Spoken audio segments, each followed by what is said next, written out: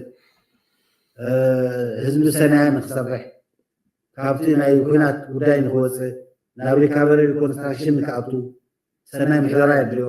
ኮራፕሽን ምጥፋእ የድልዮ ዲሞክራሲ የድልዮ እዚኣቶም ስቁልካ ብፀሎተ ይመፁ ህዝቢ ሳቲፍካ እዮም ዝመፁ ህዝቢ ሳቲፍካ ክተምፅእ ድማ ሪፎርም ክትገብረለካ ማለት እዩ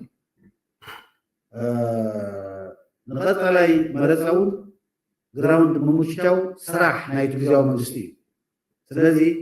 ማንዴት ኣለና እዚ ክሰርሕ ማንዴት ኣለና ካብዚ ሓሊፈ ህዝቢ ትግራይ ንትግራይ ምርሑ ተባሂልና ተቐሚጥና ዘለና መራሕቲ ኢና ስለዚ ካብ ማንዴት ላዕሉ ሪስፖንሲቢሊቲ ኣለና ክብሉ ንደለኹ ግን ዝኾነ ኮይኑ ግን ማንዴት ኣለና ንዝተቐረበ ሕቶ እዚ ክመልስ ዝደሊ ብተወሳኺ ካብ ዲያስፖራ ተጋሩ ሓይልታት ትግራይ ደብረ ብርሃን በፂሖም ኣብ ዝነበሩሉ እዋን እቲ ኩነታት ተወዲኡ እዩ ምስ መኒና ክንደራደር ኢልካ ግን ድማ ንክምለስ ተገይሩ እዚ ንምንታይ ኮይኑ ተባሂሉ እንትትሕተት እውን በተሽዑ እዋን ኢትዮጵያ ክተመሓድሩ ትደልዩ ዶ ተባሂልና እንትንሕተት ድሌት የብልናን ኢልናዮም እሞ ድማ ድሌት እንተዘይሃልይኩም ናበይ ክትኣቱ ተባሂልና ንክንምለስ ኮይኑ ብሓፈሻ ፖለቲካውን ወተሃደራውን ኩነታት ክዋደድ ብዘይምኽኣሉ ኣብ ዲፕሎማሲ ዓብዪ ክፍተት ፈጢርና ነዚ ድማ እዩ بحيل أمريكا كن من الاستغير بمبال نتزنبر كسارة تجري بملؤنة حلفنة وسيدي الزرب بوليتيكا ودبلوماسيا وزبالجن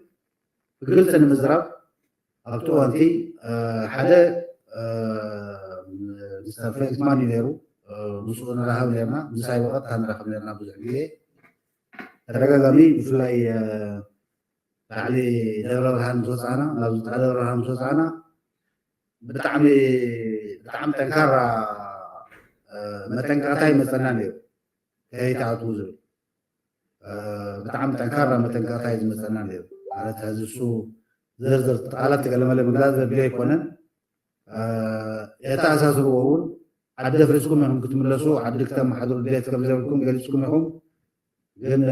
زي هونن يقولون عليهم دبلوماسية زي أمريكا دي حزكا عد تروحوا زهونه تجذبوا شيء مسلمون يعرف مكانيا أمريكا مكانيا تروح عدس بيشتغل قالوا على هسكون عد مسرحي كان ليرو عوي دبلوماسي بشات هم كلهم من العالم حيتات صارت ليروم أو تاجر سرح لخلينا هل يقول لا يقول فاكت كنا يسرحنا ليرو أو مشوف هذا فترنا ليرو بوليتيكا هون تكون كم هذه الحاشة سمم عنا تلنا من قمتون لنا مس أورومويو تراهينا ولنا قل أشياء أوفيشالي 1991 نكمل السيوس الذي بذيك ناتنا فقط أبناء أوروما ملك تعطيهم لهم من زول قوام كله وشيهم ليرميهم بصحك بتحوار زبال نقرين ولا مس نعم حرا إيريام كان ولا نقدر يفلتي الذي بوليتيكال رول علينا ايسوليتد لنا نيرنا ስለዚህ እዚ ርኢና እቲ ወታደራዊ ኩነታቱን እናትና ፃር ዝኸይድ ስለ ዘይነበረ ክንምለስ ወሲና ኢና ካብ ሰንትራል ኮማንድ ኢና ወሲና ኢንፋክት ኣብ ምውሳድና እውን ግዜ ወሲና ንኮን ኢና ኢልና ነብል ኢና እና ዋና ጉዳይ ዲፕሎማቲካሊ ሳፖርት የነበረናን መጠንቀቕታ እዩ ነርና ኣክቹዋሊ ፖለቲካሊ ምስቶም ሰና ክኾኑ ይኽእሉ እዮም ንብሎም ኣልያንስ እውን أليانس ينورنا نفاق نحنا كيف قلنا لكم سنة كيف تسمعكم كيف تعطون تعطون كنمسنا كنواجهكم من يعملون نيرهم ምስቲ ፕሬዚደንት ግዚያዊ ምምሕዳር ትግራይ ክትከውን ብፌደራል መንግስቲ ተሓሪኻ ነርካ ንምንታይ ዘይተቐበልካዮ ብርክት ዝበሉ ኣብ ትግራይ ኣብ ጀኖሳይድ ዝተሳተፉ ምሩኻት ንኽስደዱ ንምንታይ ተገይሩ ኣብ ምጥያሽ ቤት ምክሪ ህወሓት ዝበዝሕ ወንበር ክትወስደሉ ዋይልካ ተኻቲዕካ ይበሃል ከመይ እዩ ተባሂሉ ሕቶታት ቀሪቡልዩ ነዚ ዝሃቦ ምላሽ ድማ ኣብ ጉዳይቲ ብፌደራል ዝቐረበለይ ናይ ምምሕዳር ሕቶ ኣብ ፕሪቶሪያ እናሃለና ጀሚሩ ዝቐረበለይ ነይሩ ኣነ ግን ህዝቢ ትግራይ ባዕሉ ብዝመረፆ ክመሓደረሉ ዝብል ቁዋም ስለዘለኒ ከቕበሎ ይከኣልኩን እቶም ዝተሰደዱ ወታደራት ብዝምልከት ድማ ንሕና እውን ብመንነቶም ምክንያት ዝተኣሰሩ ተጋሩ ብኣሽሓ ዝቑፀሩ ወገናት ስለ ዝነበሩና ስደዱልና ኢልና ንሓትት ነርና ኢና ንሕቶና መልሲ ዝበልዎ ድማ ንሕና ክንሰድድ ንስኹም እውን ስደዱ ዝብል ስለ ዝነበረ ብሕጊ መልክዕ ድማ እዞም ኣብ ትግራይ ሒዝናዮም ዝነበርና ወታደራት እቲ ገበን ብሕገ መንግስቲ ተሃገር ዝረአ እምበር ብናይ ክልል ሕጊ ዝረአ ስለ ዘይነበረ ነዞም ከምዚኦም ዝበሉ ጉዳያት ርኢና ተሰማሚዕና ኢና ሰዲድናዮም ኣብ ቤት ምክሪ ዝለዓለ ወንበር ንሕወሓት ይወሃብ ኢልካ ዝብል ግን ሓሰት እዩ ኣይወልኩን በቲ ሕጊ ደንቢ ቤት ምክሪ መሰረት ክኸውን ኣለዎ ዝብል ቅዋሚ ዘለኒ ክብል ይመሊሱ ክልተ ሕቶ ተላዒለን ነይረን ብዛዕባ ናተይ ስልጣንሲ ተሓቲትካ ነርካ ይተቐበልካን ዝብል ህዝቢ እውን ተሓቲትካ ድሕሪ ፕሪቶሪያ እውን ተሓቲትካ ነርካ ዝብል ሓደ ፋክት ንምርግጋፅ የተማሪዎች ሽም ክትኮን ወፃኢ ጉዳይ ክትኮን ዝበሃል ሕቶ ኣይመፀንን ኣይፈልጥን ኣነ ከም ዘሎ ነገር የለን ማለት ተመፅኡንስ ቅበልአ ኮንኩን ዝብል ዘለኹ ግን ኣይመፀንን ኣይፈልጥን ብዛዕባ እዚ ሓደ ነገር ግን ኣብ ፕሪቶሪያ እናሃለና ተሓቲተ ነይረ ኣብ ሬድዋን ሓቲቱኒ ነይሩ ስኻ ክትኮንና ንደሊ ናይ ትግራይ ዝብል ናይሮቢ እውን ብርሃን እውን ሬድዋን እውን ሓቲቶምኒ ነይሮም ምስ ኣብይ እውን ቴሌፎን ተራኺብና ነርና ኣብ ኣለላ ኬና እውን ብኣካል ተራኺብና ምስ ኣብይ ሓቲቱኒ ነይሩ ኣሽዒቱ ዝነበረን ፖዚሽን ባይዘወ ዝክሕተት ከለኹ ኣብ ፕሪቶሪያ እውን ጌታቸው ነጊረዮ ናይሮቢ እውን ነጊረዮ ይፈልጥዮም እቶም ዝፈትዮ እውን ማለት እዩ ከመይ ተጣዒሞምሉ እንታይ ትርጉሞ ሲሎም ናይ ባዕሉ ጉዳይ እዩ ግን ሚኒስትር ኣይኮነን ንምባል እዩ ኣሽዒቱ ኣይደልን ኢለ ኣይደልን ዝበልኩሉ ዋና ምክንያት ኣይደልን ዘይኮነስ ህዝቢ ትግራይ ክትሰርሕ ኢኻ ይብል ተመሪፁኒ ክትሰርሕ እየ ብማእኸል ተሸሞ ግን ናይ ህዝቢ ትግራይ መማሓደር ኮይነ ኣይሽወምን ኢለ እየ ዋና ምክንያት ህዝቢ ትግራይ ንዓመታት ኣነ እውን ተቃለስኩሉ ህዝቢ ትግራይ ተቃለሰሉ ናይ ባዕሉ ጉዳይ ባዕሉ ናይ ምውሳድ መሰል ኣብሃይ ክበፅሕ ከሎ ተቐቢለ ኣሕሊፈ ንካሊእ ክህብ ኣይደለኹ ኣይደልን ኢለ ንኣታቶም እውን ነቶም ናይ ኣዲስ ኣበባ ሰብ ስልጣን እዚ ንዓይንኹን ንካሊእ ሰብ ንስኹም ጣልቃ ኣትኩም ክትሸሙን ተፈቲንኩም ኣይጠቕመኩምን ንትሰብኡን ኣይጠቅምን ነቲ ህዝቢ እውን ሓደ ይገብርን ናይ ባዕልትና ጉዳይ ባዕልና ተማኺርና ባዕልና ሓሲብና በዚ ንኽድ ኢልና እንተምፃናልኩም እዩ ዝሓይሽ ኢለዮም እየ ሓራ ኢሎምን እዮም ብተደጋጋሚ እናኸድና ክንሓትት ከለና ኣነ ዝኸድኩለን ግዜ ውሱናት እየን ምስ ጌድዮን ተራኺብና ነርና ብዛዕባ ትራንዚሽናል ጃስቲስ ክንዘራርብ ናትና ቅዋም እውን ብፅሑፍ ኣቕሚጥናሉ ኢና ሽዒቱ እቶም ብዓሰርታት ተሽሓት ዝቁፀሩ ናይ ትግራይ ተጋደልቲ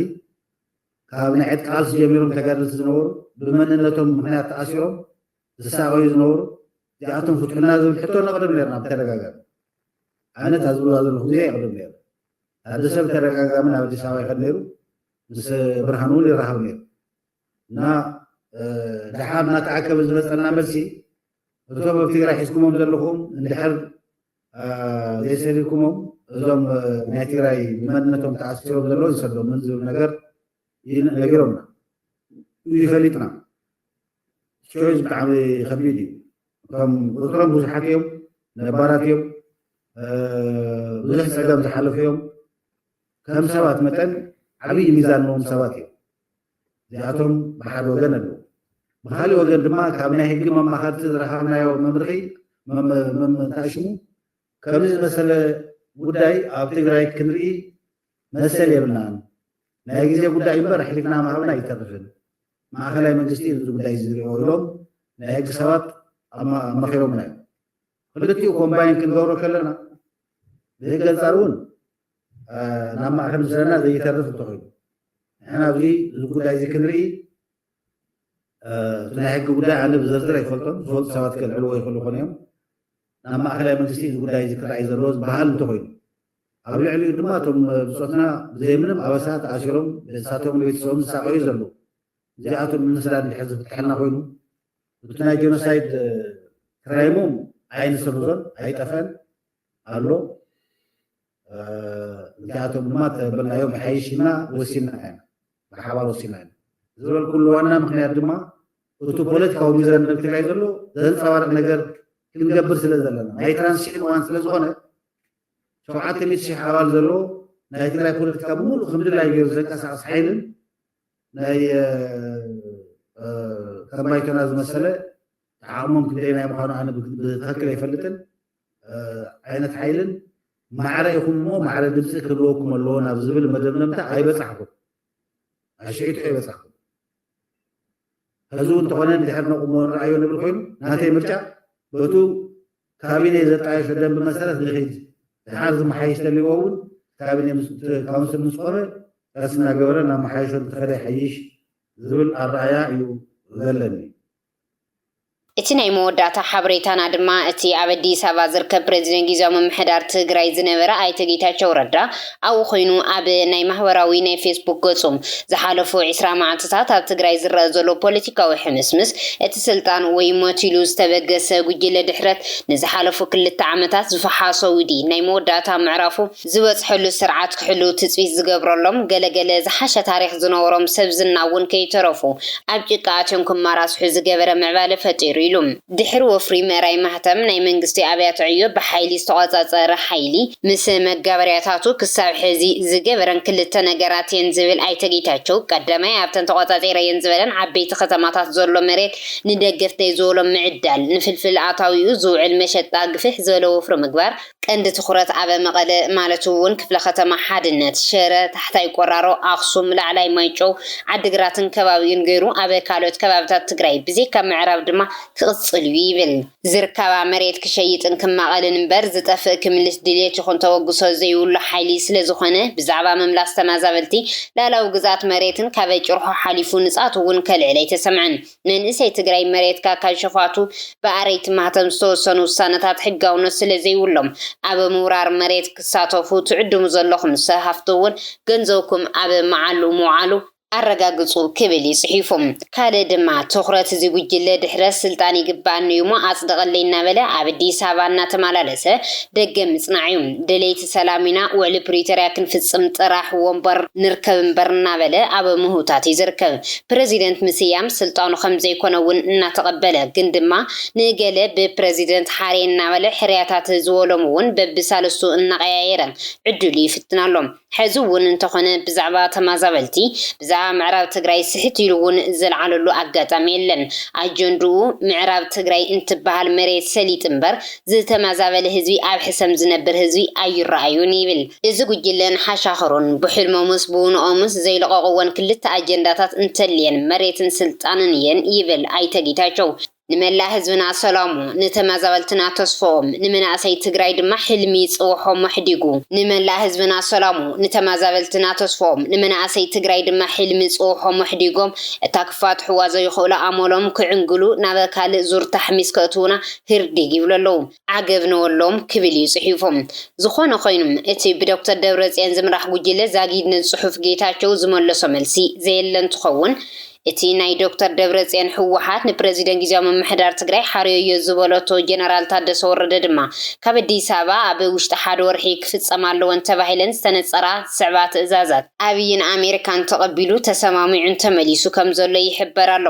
እተን ትእዛዛት ድማ ድሕሪ ሓደ ወርሒ ፕሬዚደንት ክስየም ክሳብ ፕሬዚደንት ዝስየም ወዲ ወረደ ንሓደ ወርሒ ከም ፕሬዚደንት ኮይኑ ክሰርሕ ተኽላይ ኣሸብር ናይ ታደሰ ወረደ ሓላፍነት ክሕዝ ጊዜያዊ ምምሕዳር ትግራይ ናብ ቦቱ ክምለስ ሰራዊት ፌደራል ንመቐለ ሓዊሱ ናብ ዝቕመጠለን ቦታታት ዶባትን ከኣቱ ሰራዊት ትግራይ ናብ ዝቕመጠለን ካምፕታት ከኣቱ ጊዜያዊ ምምሕዳር ትግራይ ፈሪሱ ከም ብሓድሽ ክጣየሽ ብምዃኑን 2 ጉጅለታት ሕወሓት 50 ሚታው ክሕዙ ንኽልትዮም ተማቒሎም ማለት እዩ 25 ንብልጽግና 25 ድማ ንውድባት ሲቪክ ማሕበራትን ትግራይ ክሕዛዩ ኣብ ስምምዕ ተወፂሑ ዘሎ ሰራዊት ግን ውክልና ከም ዘይህልዎ ተገሊጹ ኣሎ ወዲ ወረደ በዚህ እንተ ሰማሚዑ ንብጾቱን ነቲ ጓኤ ዘካየደ ህወሓትን ከእምን ዕዮ ገዛ ሒዙ ተመሊሶሎ ይብሉ ንወታደራዊ ብጾቱ እዚ ተግባራዊ ንምግባር ሓግዙኒ ተቐበልዎ ክብል ገና ኣብ ኣዲስ ኣበባ እናሃለወ ጀሚሩ ብስልኪ ከዘራርቦም ቀኒዩ ዝብሉ እቶም ወሃውቲ ሓበሬታ ነዚ ንምቕባል ከስዕቦ ዝኽእል መዘዝ እውን ብኤምባሲ ኣሜሪካ ከይተረፈ ንዝተነገሮ ነገር ብግልፂ ብምንጋሩ ገሊኦም ኣዘዝቲ ሰራዊት ብውልቀ ነዚ ካብ ምቕባል ካልእ ኣማራፂ ከምዘየለ ዝተቐበለለዉ ይብሉ ወዲ ወረደ ነቲ ጓኤ ዘካየደ ጉጅለ ህወሓት ብስሩዕ መብርሂ ክህብዩ ትፅቢት ዝግበር እቲ ጉጅለ ይቕበሎ ዶ ይቕበሎን ግን ቀፂሉ ዝረአ ይኸውን ይብሉ ይኹን እምበር እቲ ጓኤ ዘካየደ ህወሓት ብክልተ ምክንያታት ከቕበሎ ይኽእል ዝብል ዓመተታት እውን ኣሎም ሓደ ነዚ ዘይምቕባል ከስዕቦ ዝኽእል መዘዝ ብኣሜሪካ ስለዝተነፀረ ኣብ ውልቃዊ ህይወቶም እውን ዘናፃፀረ ስለዝኾነ ካልኣይ ድማ ወታደራዊ ኣዘዝቲ እውን ብውልቀ ከቕበልዎ ዝጀመሩ ስለዘለዉ ነዚኦም ከይሓዘ ቦይ ንዝሕዞ ቅዋም ዋጋ ከም ዘይብሉ ስለዝኣምንን ይብል ነዚ ሓበሬታ ዘካፈለና ሓደ ፈላጥ ውሽጢ ክቡራት ተኸታተልቲ መደብና ዝነበረኩም ፃንሒት እናመስገንና ንሎሚ ኣብዚ ክንዛዝም عديدا نقوسن راسن عدا حراسن قداسن توقاسن عدقل السبزل عراراي يقرفولنا سبل اللوا تقراي نعار الراي تولدنا نعرر نعار الراي تفترنا نعرر نعار الراي تولدنا نعرر نعار الراي تفترنا نعرر